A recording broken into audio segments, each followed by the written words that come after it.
So as promised बच्चे, today we will be discussing the chemical bonding chapter.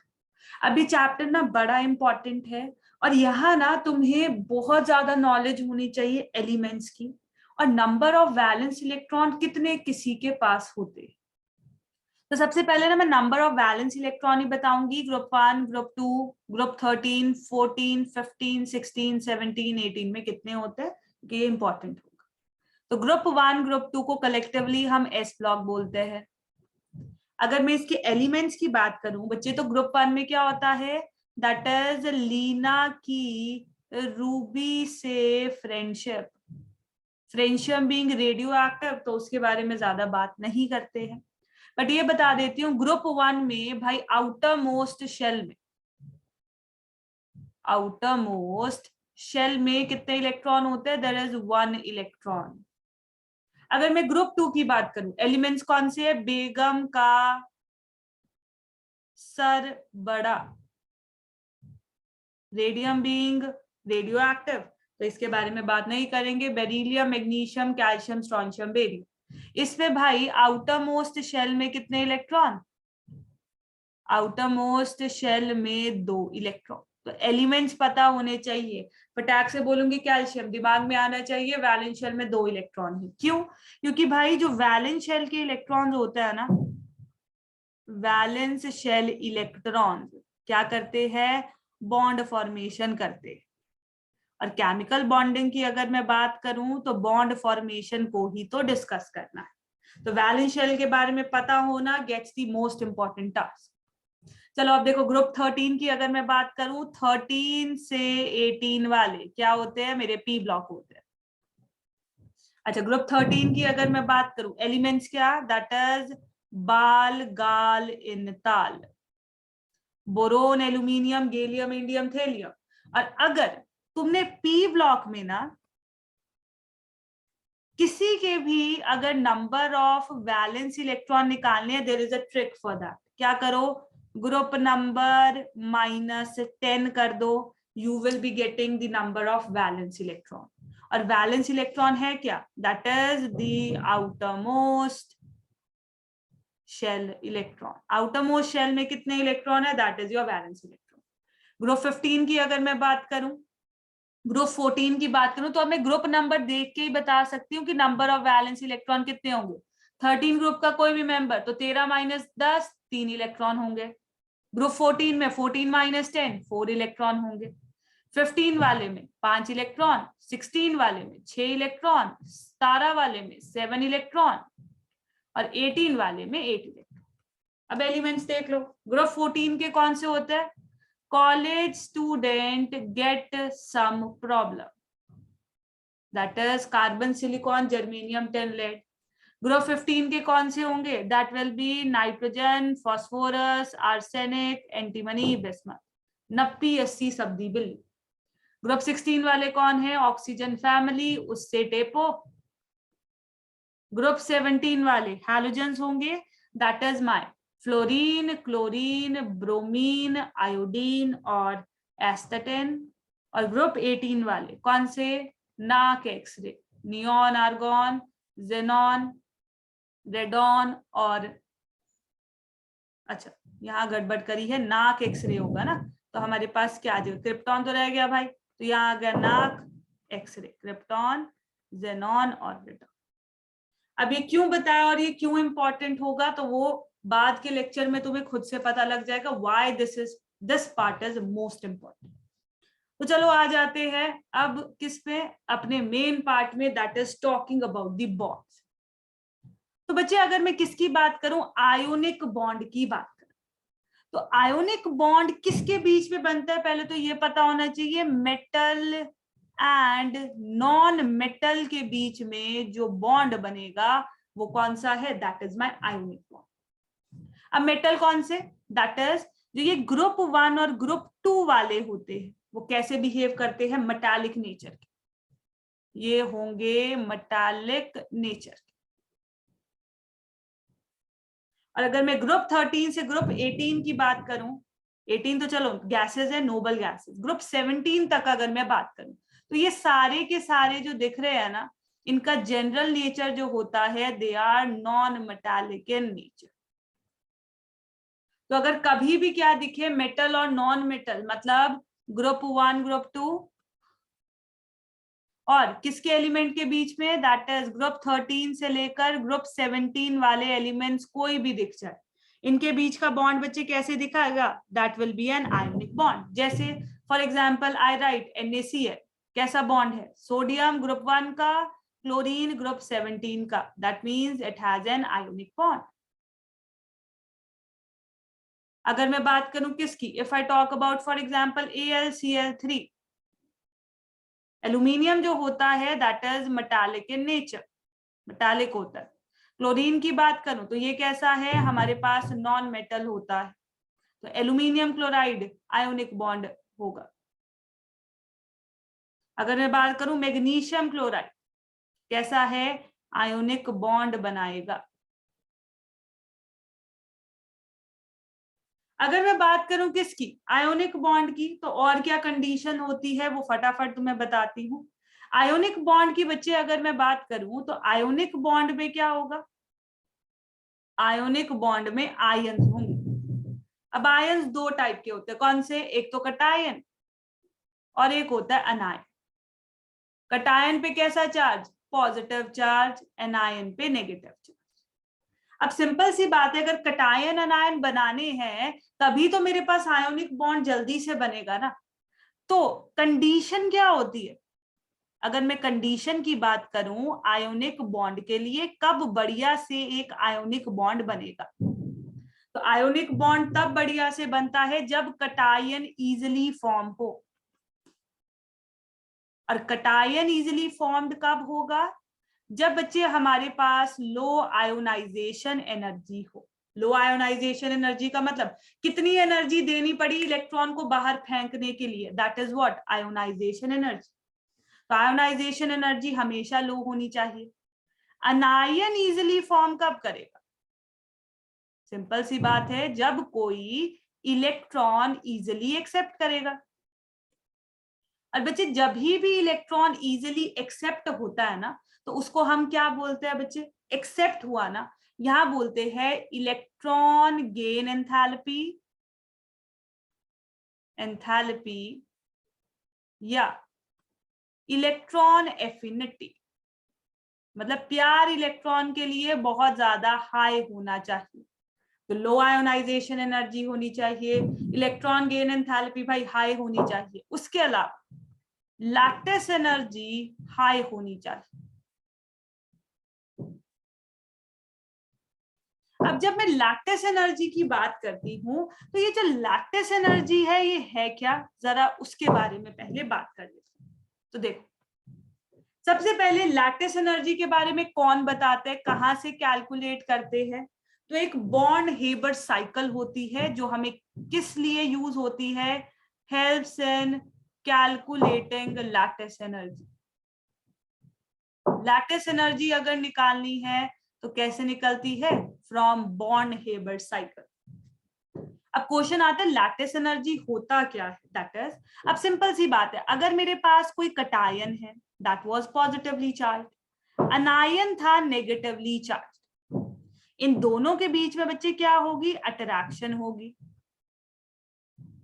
अब अगर मेरे पास अट्रैक्शन प्रेजेंट है तो ऑब्वियस सी बात है हमारे पास ये बहुत बढ़िया बॉन्ड बना रहे थे, तो लैटिस एनर्जी हमारे पास क्या होता है, amount of energy released, energy released when 1 mole of an ionic solid is formed। जब हमारे पास 1 मोल ऑफ आयोनिक सॉलिड बनेगा उस टाइम जो एनर्जी बाहर को निकलेगी that is what, that is your lattice energy. अब लैटिस एनर्जी ना दो फैक्टर्स पे डिपेंड करती है। लैटिस एनर्जी डायरेक्टली प्रोपोर्शनल होती है चार्ज के, जितना ज्यादा चार्ज उतनी ज्यादा लैटिस एनर्जी। इनवर्सली प्रोपोर्शनल किसके होती है, साइज की, जितना ज्यादा साइज उतना ही कम क्या देखने को मिलेगा, लैटिस एनर्जी देखने को मिलेगा। अब एक और टाइप ऑफ एनर्जी होती है जिसको बोलते हैं हम हाइड्रेशन एनर्जी। है तो सेम चीज। अगर डिफाइन करूं तो क्या है, amount of energy released when 1 mole of an ionic solid is hydrated। Hydrated का मतलब हमारे पास ऑब्वियस सी बात है आयंस पड़े हुए थे, तो इन आयंस को बचे, जैसे Na+ है ना, उसको वाटर घेर लेगा। सिंपल सी बात है, वाटर कैसे घेरेगा, देखो ऑक्सीजन पे नेगेटिव चार्ज होगा तो वाटर इसको क्या करता है, सराउंड कर लेगा। ऑक्सीजन पे नेगेटिव चार्ज, तो ऑब्वियस सी बात है इनके बीच में इंटरैक्शन हो जाएगी, और यहाँ जो एनर्जी एसोसिएटेड होती है that is what, that is your hydration energy. अब यहां से ना एक क्वेश्चन बनता है बहुत बढ़िया, और तुम्हारे प्रीवियस ईयर में आया भी हुआ है, तो जरा उसको चेक कर। That is what is the order of solubility. अब बच्चे कोई सब्सटेंस सॉल्युबल कब होता है कब नहीं होता है, पहले तो वही पता होना चाहिए। तो जब किसकी बात करें, सॉल्युबिलिटी की बात करें, तो सॉल्युबिलिटी के लिए हमारे पास क्या होना चाहिए, दैट इज हाइड्रेशन एनर्जी हमेशा ज्यादा हुई जब लैटिस एनर्जी से, तभी सब्सटेंस सॉल्युबल होता है।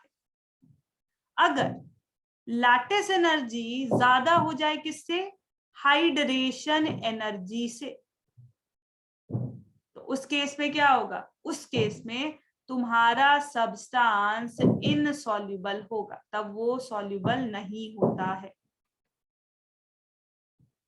अब चेक करना जरा, जब भी बच्चे हम डाउन द ग्रुप मूव करेंगे, डाउन द ग्रुप,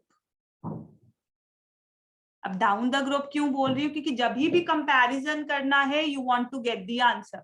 OH तो सब में सेम है ना, तो इसको नहीं देखना, तुमने सिंपली क्या देखना होता है कि हमारे पास क्या, दैट इज और एलिमेंट्स क्या, लिथियम सोडियम पोटेशियम रुबिडियम, मतलब ग्रुप 1 के एलिमेंट्स दे रखे थे, लीना की, रूबी से, फ्रेंच, ये दे रखे थे, जिसमें से हमारे पास लिथियम अवेलेबल था, सोडियम अवेलेबल था, पोटेशियम अवेलेबल था और रुबिडियम अवेलेबल था।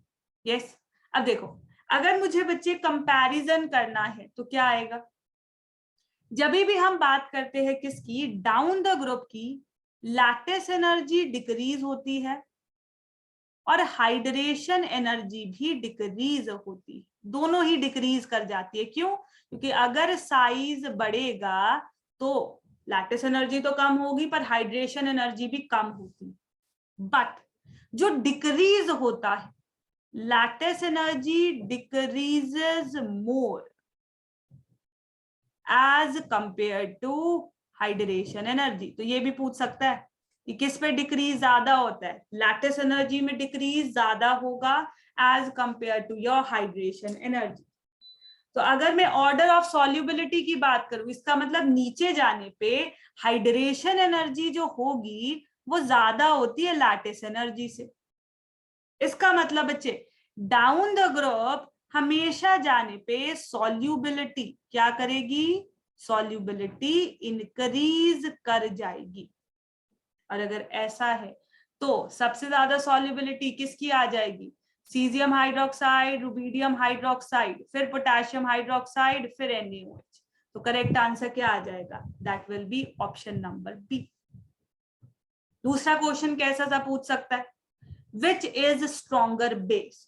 तो अगर मैं स्ट्रॉन्गर बेस की बात करूं, बेस का काम क्या, OH- आयन देना ना, तो जो आसानी से टूटेगा, जो आसानी से टूट पाएगा और अपने OH- आयन दे देगा, वो क्या होगा, वो स्ट्रॉन्गर बेस होगा। बेस का मतलब यही है जो अपने OH- आयन को रिलीज कर दे। तो नीचे जाने पे सॉल्युबिलिटी बढ़ रही थी, इसका मतलब OH सबसे जल्दी सीजियम देगा, तो करेक्ट आंसर क्या आ जाएगा, that will be option number D. ठीक है, तो ये आयोनिक बॉन्ड की कहानी थी सारी। अब जरा तुम्हें मैं कोवेलेंट बॉन्ड पे ले जाती हूँ, जरा चलो कोवेलेंट बॉन्ड। अब बच्चे अगर मैं कोवेलेंट बॉन्ड की बात करूं, कोवेलेंट बॉन्ड में क्या होता है भाई, सबसे पहले शेयरिंग ऑफ इलेक्ट्रॉन होते हैं। अब ये तो छोटे बच्चों को बताया जाता है, तुम ये याद रखा करो, कोवेलेंट बॉन्ड कौन है, जो नॉन मेटल और नॉन मेटल के बीच का बॉन्ड होगा, उसको हम क्या बोलेंगे, that will be a covalent bond. तो मतलब जैसे for example I have take any Cl2, chlorine और क्लोरीन का बॉन्ड था ना, क्लोरीन नॉन मेटल, ये भी नॉन मेटल, ग्रुप 17 का। यहां से क्लियर था कि ये हमारे पास क्या है, this is a covalent bond present. जैसे कार्बन डाइऑक्साइड, कार्बन कहाँ का है, ग्रुप 14 का, ऑक्सीजन कहाँ का है, ग्रुप नंबर 16 का, दोनों नॉन मेटल, तो बॉन्ड कैसा, कोवेलेंट इन नेचर। तो बता सकते हो कौन सा बॉन्ड किस टाइप का है, अगर पता है कौन मेटल कौन नॉन मेटल, ये आराम से कर। चलो अब आओ आगे। आगे बच्चे हमारे पास क्या है, दैट इज फजान्स रूल। अब फजान्स रूल हमारे पास क्या बोलता था बच्चे, कि नो बॉन्ड, कोई भी बॉन्ड ऐसा नहीं है, no bond is perfectly ionic और कोवेलेंट इन नेचर। इसके अकॉर्डिंग कोई भी बॉन्ड परफेक्टली आयोनिक या कोवेलेंट है ही नहीं। तो जो फजान्स रूल होता है ना, वो मुझे क्या बताता है, that is amount of covalent character, कितना कोवेलेंट करेक्टर प्रेजेंट है, covalent character in ionic bond. तो आयोनिक बॉन्ड में क्या थे, कटायन और अनायन ना। तो फजान्स रूल जो था वो कटायन और अनायन की कंडीशन ही बताता है कि कटायन कैसा हो, अनायन कैसा हो, अगर तुम्हें ज्यादा कोवेलेंट करेक्टर देखना है। तो ये बोला गया था, कटायन जो है उसके पास हाई चार्ज होना चाहिए, अनायन के पास भी हाई चार्ज ही होना चाहिए अगर ज्यादा कोवेलेंट करेक्टर देखना है। तो जो हमारे पास कटायन है, कटायन कैसा होना चाहिए, अगर स्मॉल साइज का हुआ तो उतना ही ज्यादा कोवेलेंट करेक्टर देखने को मिलेगा। अनायन का साइज लार्ज होना चाहिए ताकि ज्यादा कोवेलेंट करेक्टर देखने को मिले। उसके अलावा अगर मैं कटायन की बात करूं तो कटायन का चार्ज हाई, स्मॉल साइज, और अगर उसकी स्यूडो नोबल गैस कॉन्फ़िगरेशन हो, नोबल गैस कॉन्फ़िगरेशन, तो ज्यादा कोवेलेंट करेक्टर देखने को मिलता है। तो अगर मैं बात करूं कि इसकी स्यूडो नोबल गैस कॉन्फ़िगरेशन, इसका क्या मतलब, कोई नोबल गैस है जैसे आर्गॉन, उसकी तो अपनी कॉन्फ़िगरेशन है ना परफेक्ट। अब मान लो कोई ऐसा एलिमेंट है जिसने इलेक्ट्रॉन लूज करके एक नोबल गैस कॉन्फ़िगरेशन अटेन कर ली, तो उसको बोलते हैं स्यूडो नोबल गैस कॉन्फ़िगरेशन। कि पहले तो वो हमारे पास नोबल गैस कॉन्फ़िगरेशन नहीं दिखा रहा था, बट इलेक्ट्रॉन लूज करके उसकी दिखने लग गई। जैसे for example, I will take an example, check करना। जैसे हमारे पास है स्कैंडियम, स्कैंडियम का एटॉमिक नंबर कितना है, एटॉमिक नंबर होता है 21। तो अगर कॉन्फ़िगरेशन लिखूं तो आर्गॉन 18, 4s2, 3d1 होती है। अभी इसकी नोबल गैस कॉन्फ़िगरेशन नहीं है, देख लो, this is not a noble gas configuration. But अगर मैं स्कैंडियम +3 की लिखूं तो ये 3 इलेक्ट्रॉन बाहर निकल जाएंगे, it will attain a noble gas configuration. तो इसको क्या बोलते हैं, this is pseudo Nobel gas configuration. तो ऐसे हमारे पास जिनके पास स्यूडो नोबल गैस कॉन्फ़िगरेशन होगी वो कैसे होंगे, they will be more covalent in nature. Fine. अब जरा देखो यहां से क्वेश्चन कैसे से पूछेगा, that is the correct sequence of increasing covalent character. तो अगर करेक्ट सीक्वेंस की बात करूं कोवेलेंट करेक्टर की, तो सबसे पहले क्या देखा करो कि अनायन तो हमारे पास सब जगह क्या है, सेम था। फर्क किसका, कटायन का। कटायन क्या क्या दे रखा है हमारे पास, लिथियम प्लस, सोडियम प्लस और Be+2। तो पहले फर्क दिख गया चार्ज का, इन दोनों का तो सेम था। बट अगर मैं बेरिलियम की बात करूं, इसका चार्ज सबसे हाई, इसका मतलब इस पे क्या दिखेगा, मैक्सिमम कोवेलेंट करेक्टर देखने को मिलेगा। तो मैक्सिमम कोवेलेंट करेक्टर किसका, बेरिलियम क्लोराइड। तो ये नहीं हो सकता आंसर, ये भी नहीं हो सकता। अच्छा, अब लिथियम और सोडियम को अगर कंपेयर करना है तो चार्ज तो हो गया, तो अब क्या देखेंगे, साइज। जिसका साइज स्मॉल उसका कोवेलेंट करेक्टर ज्यादा। तो लिथियम और सोडियम में से साइज किसका छोटा होता है, लिथियम का। यस, क्योंकि लिथियम नीचे आने पे साइज बढ़ता है, तो लिथियम का साइज स्मॉल। तो इस केस में हमें क्या दिखेगा, मैक्सिमम कोवेलेंट करेक्टर। तो आंसर क्या आ जाएगा, सबसे ज्यादा अगर बात करूं बेरिलियम क्लोराइड, उसके बाद लिथियम क्लोराइड, फिर NaCl। तो करेक्ट आंसर क्या हो जाएगा, that will be your option number c. तो ये था फजान रूल, जो मुझे बताएगा कोवेलेंट करेक्टर के बारे में कितना प्रेजेंट है। अच्छा, एक और चीज बताती हूँ बच्चे, हमारे पास क्या है, कटायन के पास हमेशा क्या होती है, पोलराइजिंग पावर। कटायन जो होगा उसके पास क्या होगा, पोलराइजिंग पावर, और अनायन के पास क्या होती है, पोलराइजेबिलिटी। तो पोलराइजिंग पावर क्या है, that is tendency of a cation. Cation हमारे पास अगर क्या करता है, डिस्टॉर्ट करता है इलेक्ट्रॉन क्लाउड ऑफ अनायन, उसको बोलते हैं पोलराइजिंग पावर। और पोलराइजेबिलिटी क्या है, ये अनायन अपने आप को इलेक्ट्रॉन क्लाउड को डिस्टर्ब होने दे रहा है। तो पोलराइजेबिलिटी क्या है, the distortion of electron cloud of anion. तो उसको क्या बोलते हैं, that is termed as polarisability. देखो अब आगे, covalent bonds and number of sigma and pi bonds. तो ये जो थ्योरी थी ना बच्चे, that was termed as valence bond theory, VBT। अब VBT में सिंपल तुम्हारे पास क्या है, वैलेंस बॉन्ड थ्योरी ये बोलती थी कि हमारे पास क्या होती है, ओवरलैपिंग ऑफ ऑर्बिटल से क्या होता था, ऑर्बिटल से बॉन्ड्स बनते, बॉन्ड्स आर क्रिएट। तो अगर मैं ओवरलैपिंग की बात करूं ना, तो दो टाइप ऑफ कोवेलेंट बॉन्ड वहां बताए गए थे कि कौन कौन से होते हैं।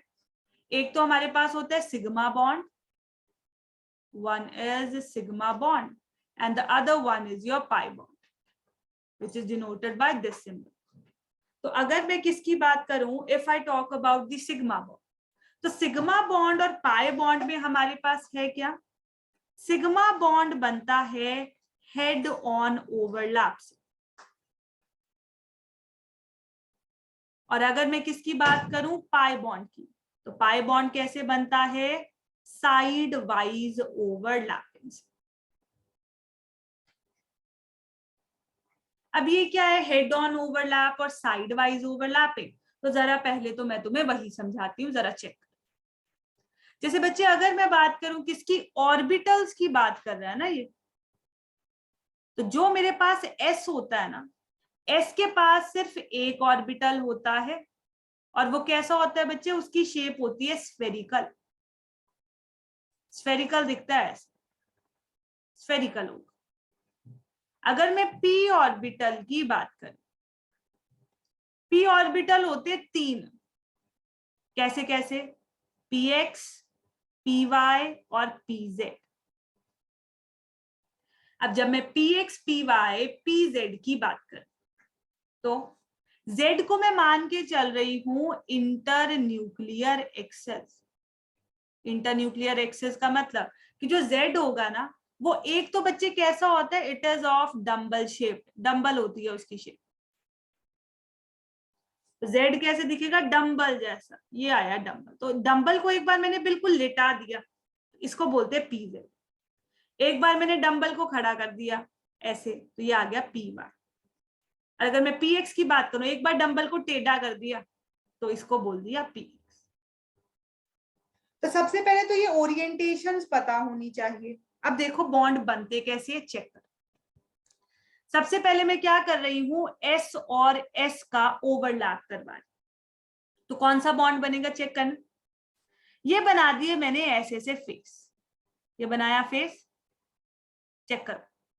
इसके सिर से बिल्कुल इसका सिर टकरा रहा है ना, ओवरलैपिंग हो रही है, बिल्कुल सर से सर टकराया। तो एस और एस के ओवरलैप से बच्चे कौन सा बनेगा, सिग्मा बॉन्ड बनेगा।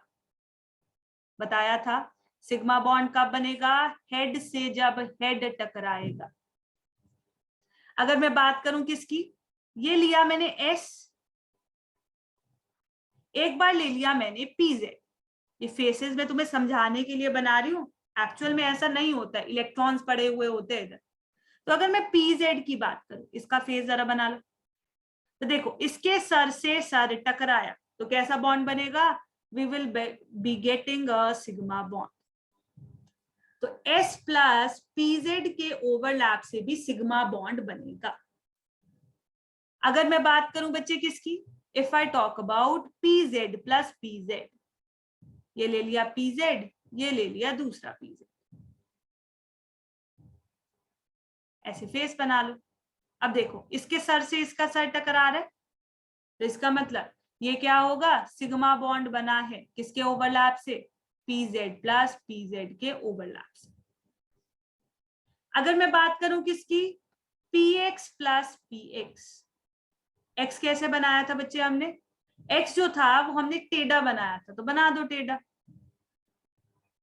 ये ले लिया px, ये ले लिया दूसरा px। अब जरा फेसेस बनाओ इसकी, ऑब्वियस ही बात है ये टेढ़े टकराएंगे ऐसे, और अगर साइड वाइज ओवरलैप हुआ तो कौन सा बॉन्ड बनेगा, px px ओवरलैप से पाई बॉन्ड बनेगा। और अगर सिमिलरली मैं किसका दिखाऊं, py py का ओवरलैप, तो वहां क्या था ऐसे, ये बन गया, ये बन गया, ये भी क्या टेढ़े ओवरलैप कर रहे हैं ना। तो py और py क्या बनाते हैं, दे ऑल्सो फॉर्म्स अ पाई।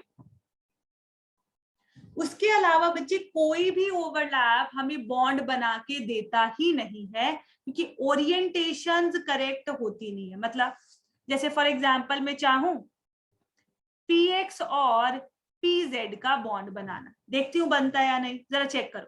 अगर बच्चे मैं px की बात करूं, px कैसे दिखता है, px लुक्स लाइक दिस, ये ऐसा होता है टेढ़ा। pz की बात करूं, ये ऐसा है, ओवरलैप तो हुआ ही नहीं, सर से सर टकराया नहीं, इसका सर यहाँ, इसका सर यहाँ, कैसे टकरेगा, पॉसिबल ही नहीं है। तो इस केस में no bond is form.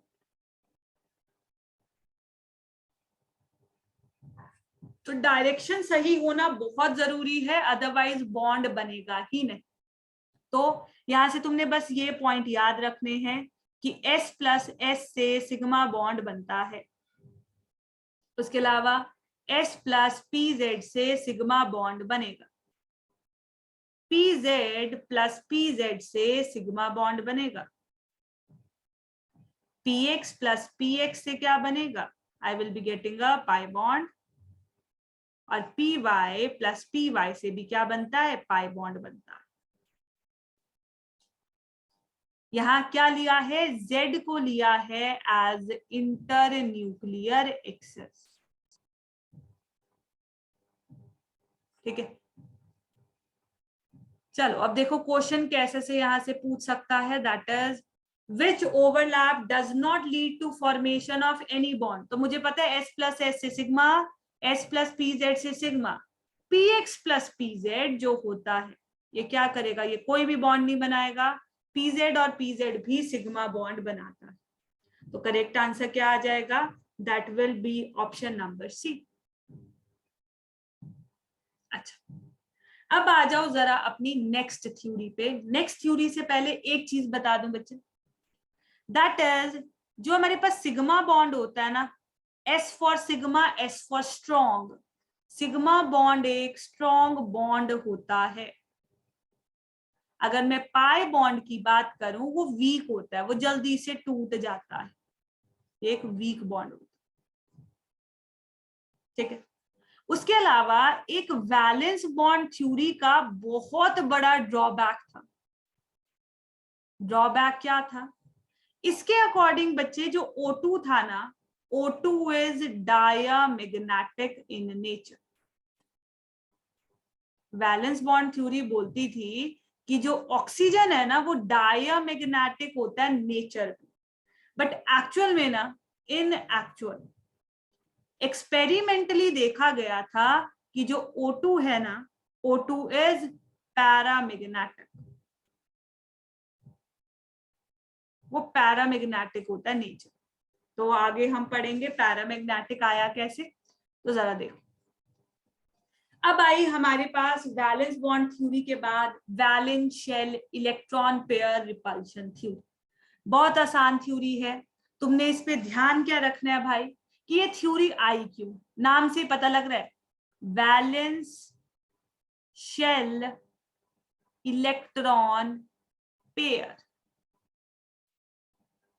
Repulsion theory. क्या बोल रहा है कि वैलेंस शेल के मतलब जो बाहर वाले शेल के इलेक्ट्रॉन होता है ना, उनमें रिपल्शन होती है। देख लो, valence shell electron pair repulsion, valence shell के इलेक्ट्रॉन्स में रिपल्शन होती। तो valence shell electron pair repulsion theory क्या बोलता था बच्चे कि अगर मैं बात करूं किसकी, अगर मैं इलेक्ट्रॉन पेयर की बात करूं, इसके अकॉर्डिंग इलेक्ट्रॉन पेयर ना दो टाइप के होते हैं। एक तो हमारे पास बॉन्ड पेयर, और जो दूसरा है, दूसरा इज आर लोन पेयर। अब बॉन्ड पेयर का क्या मतलब, बॉन्ड पेयर मतलब वो इलेक्ट्रॉन्स जो इन्वॉल्व है इन बॉन्डिंग, जो बॉन्ड बनाते। और अगर मैं लोन पेयर की बात करूं तो इलेक्ट्रॉन्स जो नहीं पार्टिसिपेट करते, that does not participate in bonding, जो बॉन्ड ना बनाए, वो हमारे पास क्या होता है बच्चे, वो हमारे पास वेले लोन पेयर।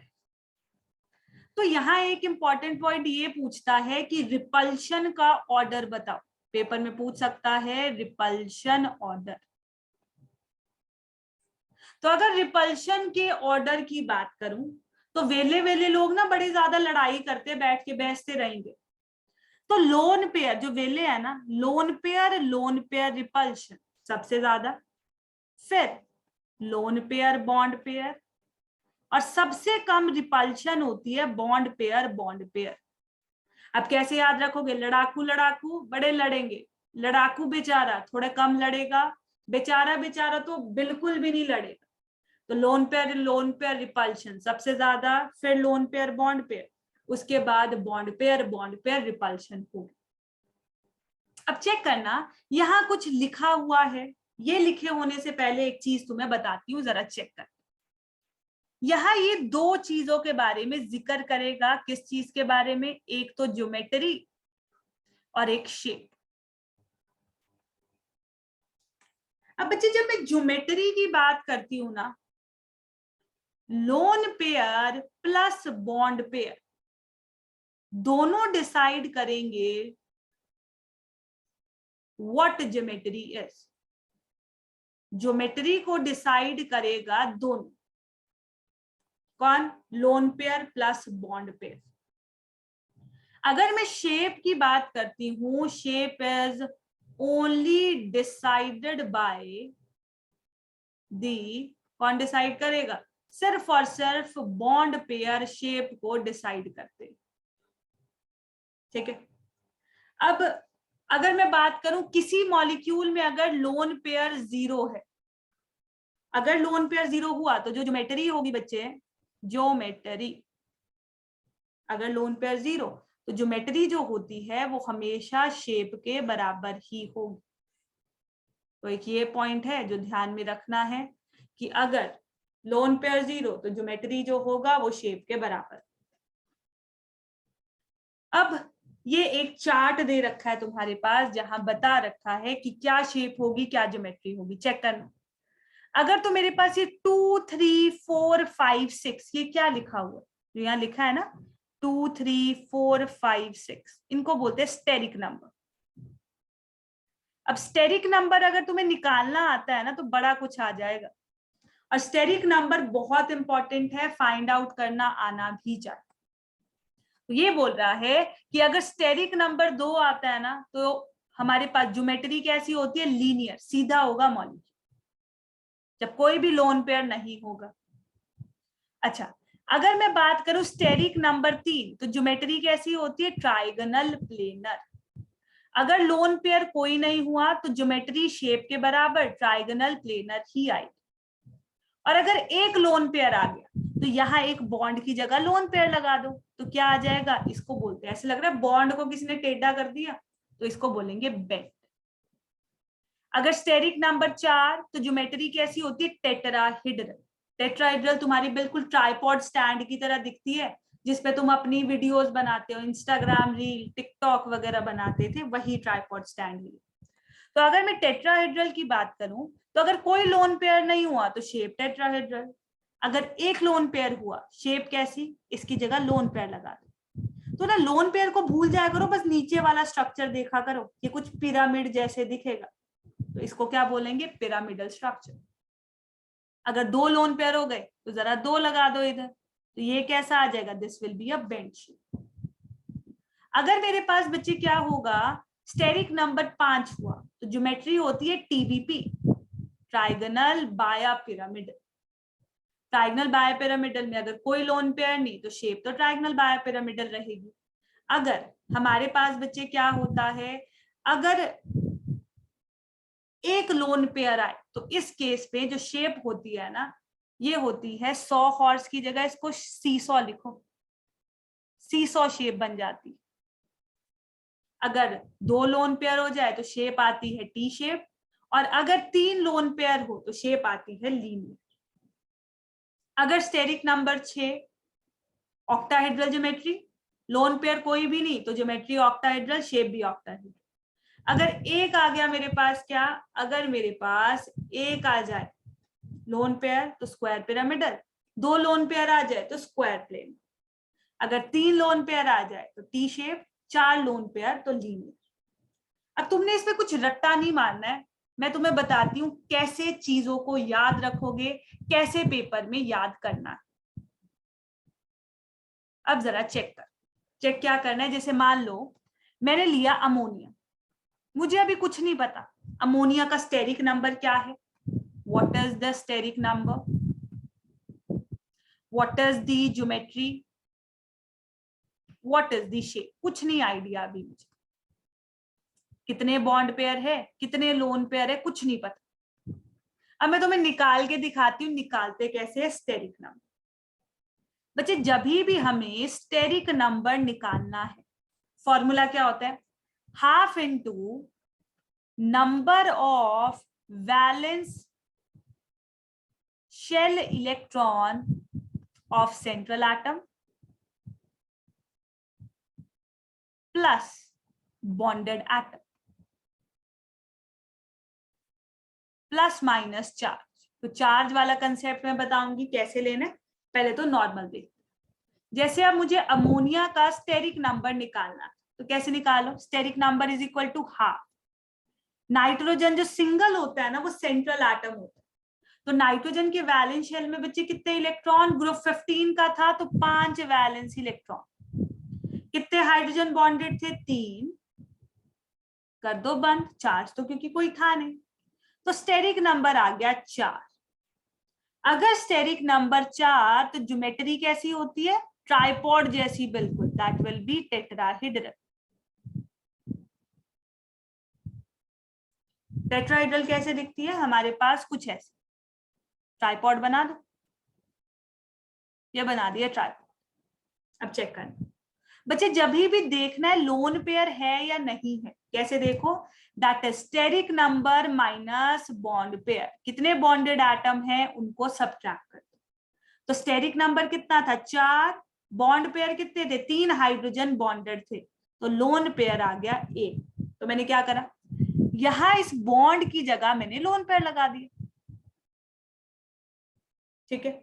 मान लो मुझे शेप याद ही नहीं है कि इस शेप को क्या बोलते, तो कैसे याद रखा करो, देखो इसको छुपा दो, मान लो इसको छुपा दिया मैंने, छुपा दिया, तो ये कैसे दिख रहा है? ये दिख रहा है कुछ पिरामिड जैसा। पिरामिड भी तो ऐसे ही होता है। तो इस शेप को क्या बोलते हैं बच्चे?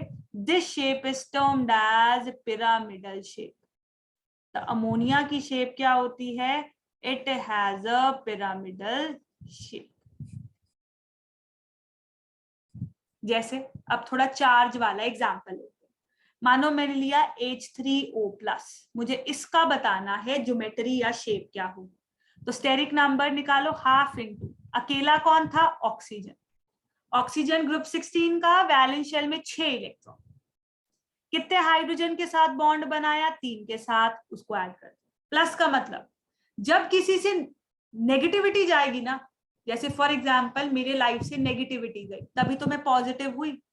तो +1 का मतलब यहां से एक इलेक्ट्रॉन बाहर को गया, सब्ट्रैक्ट कर दो उसको, तो कितना आ जाएगा? Half into 8। तो स्टेरिक नंबर आ गया 4 का। मतलब ये तो फिक्स है, ज्योमेट्री कैसी होगी? ज्योमेट्री होगी टेट्राहेड्रल।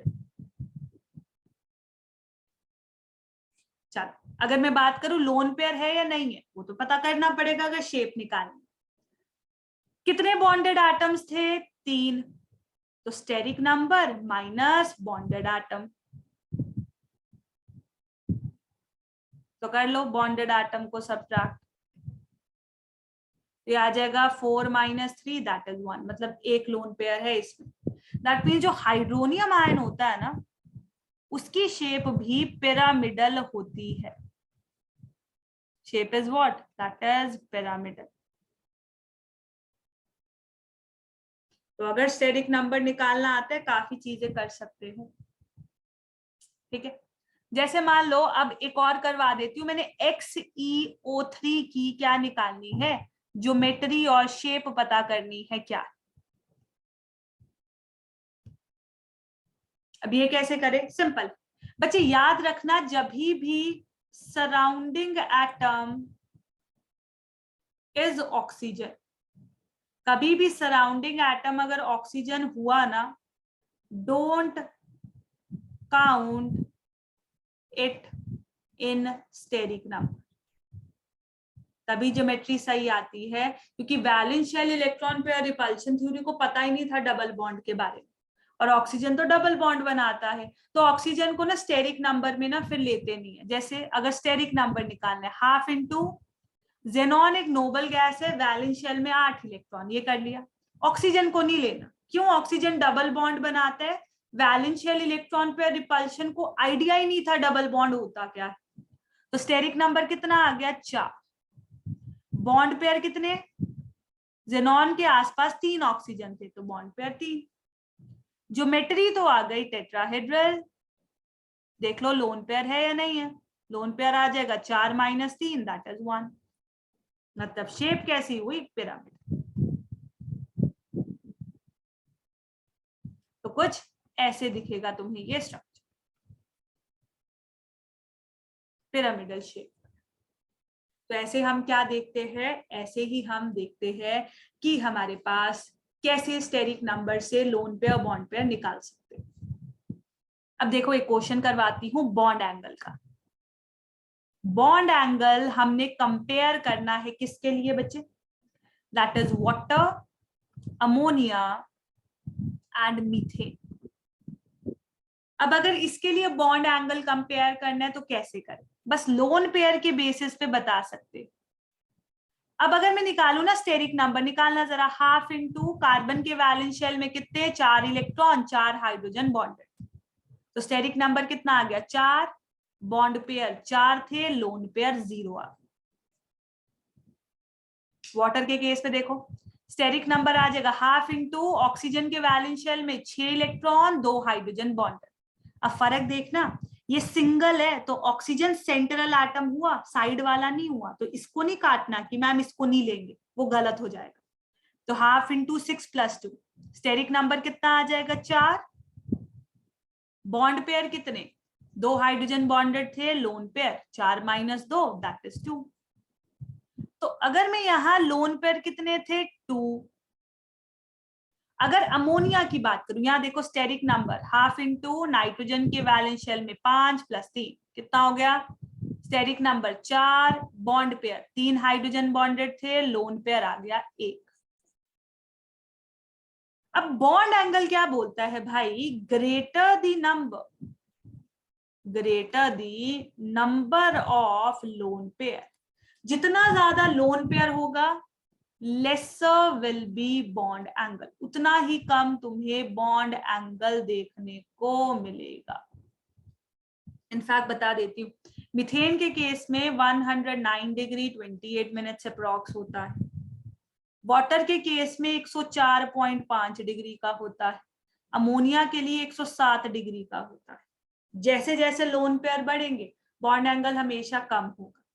तो हमारे पास सबसे ज्यादा मीथेन का बॉन्ड एंगल, फिर आ जाएगा अमोनिया का, और सबसे कम पानी का बॉन्ड एंगल देखने को मिलेगा।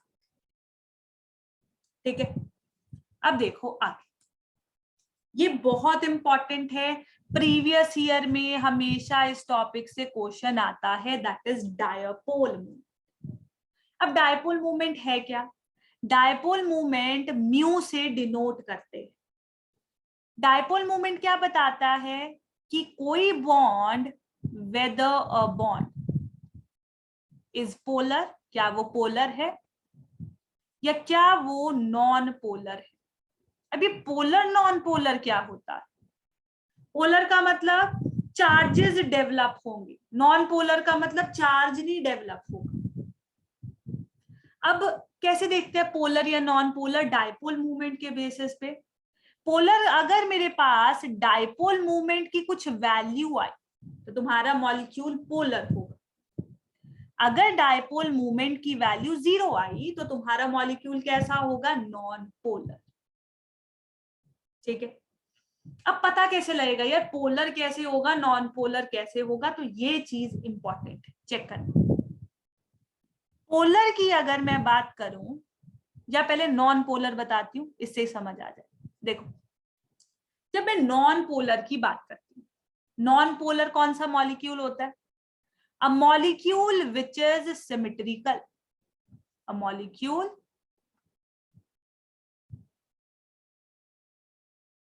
which is symmetrical। अब सिमेट्रिकल का क्या मतलब, मान लो ये कोई एटम ले लिया मैंने, सेंट्रल एटम सी, अगर उसके अराउंड सारे के सारे जो एटम्स लगे हुए हैं ना वो बिल्कुल से, if all surrounding atoms are same, तो उसका मतलब वो कैसा होता है, सिमेट्रिकल। अगर सिमेट्रिकल हुआ तो वो कैसा होगा, नॉन पोलर होगा। ठीक है, सिमेट्रिकल देखा directly, that will B non polar. सारे एटम एक चीज के साथ लगे हुए सेम मिले तो वो कैसा, नॉन पोलर इन नेचर। पहली चीज। दूसरी चीज क्या चेक करनी होती है बच्चे, if lone pair is present और नॉट, क्या उसके पास लोन पेयर है या नहीं है। अगर तो बच्चे क्या हुआ, लोन पेयर प्रेजेंट हुआ, सिमेट्रिकल होने के बावजूद भी अगर लोन पेयर प्रेजेंट हुआ तो वो सब्सटेंस होगा पोलर। लोन पेयर प्रेजेंट हुआ तो पी फॉर पोलर होगा। और अगर लोन पेयर है ही नहीं, 0 है लोन पेयर एब्सेंट हुआ और मॉलिक्यूल सिमेट्रिकल भी है, इसका मतलब वो कैसा होगा, that will B non polar in nature.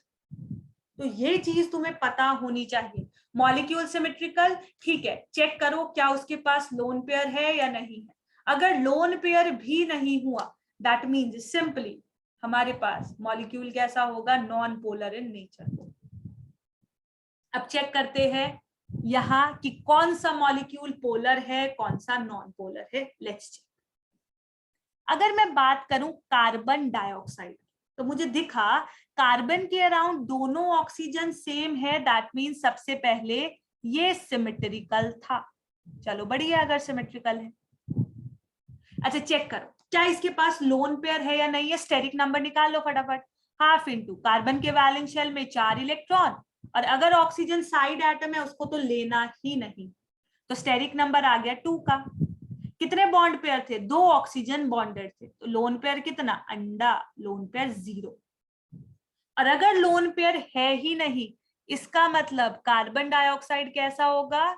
It will be non polar, ये नॉन पोलर होगा। लेट्स चेक BF3, चेक करो। बोरोन कहाँ का मेंबर है? सबसे पहले देख लिया, बोरोन के अराउंड तीनों फ्लोरीन सेम थे, बहुत बढ़िया। ये निकले भाई साहब सिमेट्रिकल, लिख लो सिमेट्रिकल। अब चेक करते हैं जरा, क्या लोन पेयर है या नहीं है? हाफ इनटू, बोरोन है ग्रुप 13 का, बाल गालिन तार, 3 वैलेंस शेल में इलेक्ट्रॉन प्लस 3 फ्लोरीन सराउंडेड थे, तो स्टेरिक नंबर आ गया 3 का। बॉन्ड पेयर कितने थे? 3। लोन पेयर कितने? अंडा। इसका मतलब BF3 भी बच्चे कैसा है? दिस इज नॉन पोलर, ये भी नॉन पोलर निकल। अब अगर वाटर की बात करूं, अभी अभी पढ़ के आए थे भाई, वाटर के केस में ऑक्सीजन के अराउंड 2 हाइड्रोजन थे, ये सिमेट्रिकल है, without any doubt this is symmetrical. अच्छा चेक करते हैं लोन पेयर है या नहीं है। वाटर में कितने लोन पेयर होते हैं? 2 लोन पेयर होते हैं, और अगर lone pair present, P for present, P for polar, तो पानी निकला पोलर। अमोनिया की बात करूं, नाइट्रोजन के अराउंड 3 हाइड्रोजन थे भाई, ये कैसा है? सिमेट्रिकल है, क्योंकि तीनों हाइड्रोजन सेम थे। अगर मैं बात करूं अमोनिया भी अभी पीछे पड़ा, लोन पेयर कितना होता है भाई साहब? 1। और अगर लोन पेयर प्रेजेंट है, अमोनिया क्या होगा? पोलर इन नेचर होगा। तो कभी भी पोलर नॉन पोलर देखना है ना, ये बेस्ट मेथड है टू चेक, ऐसे ही देखा करो। अब देखो क्वेश्चंस क्या पूछे थे प्रीवियस ईयर में, क्योंकि वो इंपॉर्टेंट है। Among the following which has highest dipole moment? अच्छा, अब डाइपोल मूवमेंट की बात करूं तो बच्चे ये जो पोलर मॉलिक्यूल है उनके पास होती है डाइपोल मूवमेंट। तो मतलब ये क्या चाहता है, तुम चेक करो कि मोस्ट पोलर कौन सा है इनमें। चलो चेक कर लेते, कोई चक्कर नहीं है। अगर मैं CCl4 की बात करूं, चारों के चारों क्लोरीन सेम, और अगर मैं लोन पेयर चेक करूं, हाफ इनटू, कार्बन के वैलेंस शेल में 4 इलेक्ट्रॉन, 4 क्लोरीन थे, स्टेरिक नंबर आया 4 का, बॉन्ड पेयर भी 4 थे, लोन पेयर अंडा। इसका मतलब भाई साहब जो CCl4 था वो कैसा था? इट वॉज नॉन पोलर, तो ये तो आंसर हो नहीं सकता, for sure this is not your answer. ठीक है, अब चेक कर, ये तो नॉन पोलर है, ये आंसर है। मोस्ट पोलर बोल, अब देखो यहां 2 हाइड्रोजन 2 क्लोरीन, ये कैसा है? अनसिमेट्रिकल। अगर अनसिमेट्रिकल है मतलब ये भी पोलर। इधर देखो CHCl3, ये भी अनसिमेट्रिकल, क्योंकि सारे के सारे सेम नहीं थे, और ये भी अनसिमेट्रिकल, सारे के सारे सेम नहीं थे, तो भाई साहब ये भी निकले अनसिमेट्रिकल। तो अब चेक कैसे करें कि कौन मोस्ट पोलर है? तो ये चीज तुम अपने दिमाग में घोल के डाल लेना।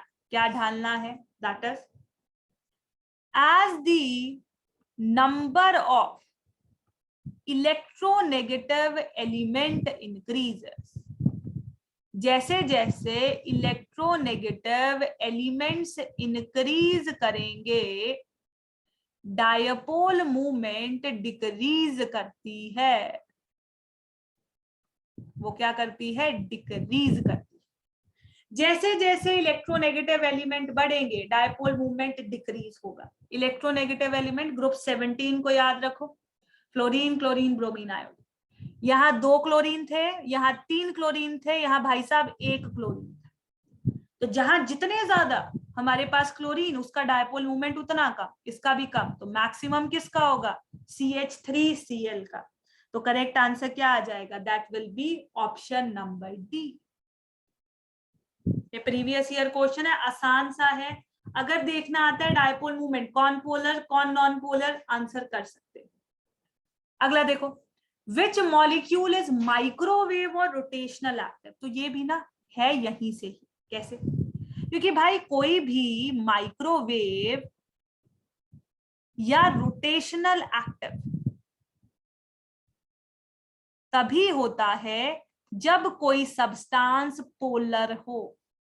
तो जिस बच्चे को पोलर देखना आता हो ना, वो बड़ी आराम से कर सकता है। अब चेक करो, CO2 अभी अभी पढ़ के आए थे, कैसा होता है? नॉन पोलर होता है। BF3 अभी अभी पढ़ा था, प्लेनर होता है, कोई लोन पेयर नहीं था इसमें, ये भी non polar. H2 hydrogen, hydrogen भाई, कोई दोनों में फर्क था ही नहीं, तो चार्जेस कहां से बनेंगे? Not possible, this is also non polar. अगर मैं बात करूं HCl की, तो देखो H और ये Cl, हाइड्रोजन ग्रुप 1 का, इस पे पॉजिटिव चार्ज, क्लोरीन बड़ा लालची, इस पे नेगेटिव चार्ज, तो ये कैसा है? This is polar. तो करेक्ट आंसर क्या आ जाता? करेक्ट आंसर आता ऑप्शन नंबर डी। ठीक है, तो ये वाला टॉपिक बढ़िया तरीके से करना है, यहां से क्वेश्चन पूछता है। चलो, last topic of this chapter, molecular orbital theory, very important, very easy. अब मॉलिक्यूलर ऑर्बिटल थ्योरी इतनी खास क्यों है? क्योंकि इट एक्सप्लेन्ड पोलर नेचर, इसने एक्सप्लेन करा पोलर नेचर, किसका? पोलर नेचर की। पोलर नेचर की जगह लिखो paramagnetic, paramagnetic behaviour of O2। O2 का पैरामैग्नेटिक बिहेवियर भाई साहब इन्होंने करा, तो इसलिए मॉलिक्यूलर ऑर्बिटल थ्योरी बड़ी इंपॉर्टेंट हो गई, पैरामैग्नेटिक बिहेवियर एक्सप्लेन करा इसे। अब है क्या मॉलिक्यूलर ऑर्बिटल थ्योरी? ये एक्सप्लेन करती है फॉर्मेशन ऑफ मॉलिक्यूल्स। कैसे? बोला कि एटम्स कंबाइन करके मॉलिक्यूल बनाते हैं, वो तो हमें पता है। जब दो एटम्स कंबाइन करेंगे वो क्या बनाएंगे? They will form a molecule. चलो बन गया। अब देखो एटम का कौन कंबाइन करेगा? Atomic orbital. बोला ये लिया एक एटॉमिक ऑर्बिटल, ये लिया तुमने दूसरा एटॉमिक ऑर्बिटल। अब जब भी कंबाइन करेंगे क्या बनेगा भाई? मॉलिक्यूलर ऑर्बिटल बनेगा। तो बोला जब दो एटॉमिक ऑर्बिटल कंबाइन करेंगे ना, दो ही मॉलिक्यूलर ऑर्बिटल बनाएंगे। क्या बना देंगे? दो मॉलिक्यूलर ऑर्बिटल। बोला जिसकी नीचे वाला होगा ना, जिसकी लेस एनर्जी होगी, उसको क्या बोलोगे? Bonding molecular orbital. और जो ऊपर वाला होगा जिसकी एनर्जी हाई, उसको क्या बोलोगे? Anti bonding molecular orbital. अच्छा, डिनोट कैसे करते हैं? जब मैं स्टार लगा दूं ना, स्टार, तो समझ जाना एंटी बॉन्डिंग मॉलिक्यूलर ऑर्बिटल है। अगर स्टार स्टूर कुछ नहीं लगाया तो वो बॉन्डिंग मॉलिक्यूलर ऑर्बिटल है। पर यहाँ ना तुम्हें इसके अंदर घुसने की जरूरत भी नहीं है, डायरेक्ट तुम कर सकते हो। क्या? देखो, मॉलिक्यूलर ऑर्बिटल थ्योरी मुझे किसके बारे में बताती है? बॉन्ड ऑर्डर के बारे में। अब बॉन्ड ऑर्डर क्या होता है? सबसे पहले ये पता होना चाहिए, that is number of bonds between two atoms. दो एटम के बीच में कितने बॉन्ड है, उसको हम बॉन्ड ऑर्डर बोलते हैं। जैसे मैं लिख दूं AB, मैं पूछू बॉन्ड ऑर्डर कितना है, तुम बोलोगे मैम 1 है, एक ही बॉन्ड था, क्योंकि मैं लिख दिया A डबल बॉन्ड B। मैं पूछू बॉन्ड ऑर्डर कितना है, तुम बोलोगे मैम 2, मैं लिख दिया A triple bond B। Bond order कितना है? 3। कितने बॉन्ड है वो मुझे बॉन्ड ऑर्डर बताता है। अच्छा, बॉन्ड ऑर्डर और क्या बताता है भाई? जितना ज्यादा बॉन्ड ऑर्डर, बॉन्ड ऑर्डर जितना ज्यादा, बॉन्ड लेंथ उतनी कम। बॉन्ड ऑर्डर जितना ज्यादा, बॉन्ड लेंथ उतनी कम। क्यों? क्योंकि सिंगल बॉन्ड सबसे लंबा, डबल बॉन्ड और छोटा, ट्रिपल बॉन्ड और भी छोटा। तो बॉन्ड ऑर्डर जितना ज्यादा, बॉन्ड लेंथ उतनी कम। बॉन्ड ऑर्डर जितना ज्यादा, बॉन्ड स्टेबिलिटी उतनी ज्यादा। स्टेबिलिटी क्या होगी? उतनी ही ज्यादा होगी। चलो अब चेक करो, ये चीज आ गई ना, बड़ी आसानी से कर लोगे। बस एक पॉइंट याद रखना, बॉन्ड ऑर्डर मैक्सिमम होता है जब टोटल 14 इलेक्ट्रॉन्स होते हैं, और बॉन्ड ऑर्डर कितने का होता है? 3 का। 14 इलेक्ट्रॉन सिस्टम के लिए बॉन्ड ऑर्डर मैक्सिमम होता है 3 का, ये याद है तो निकाल सकते हो।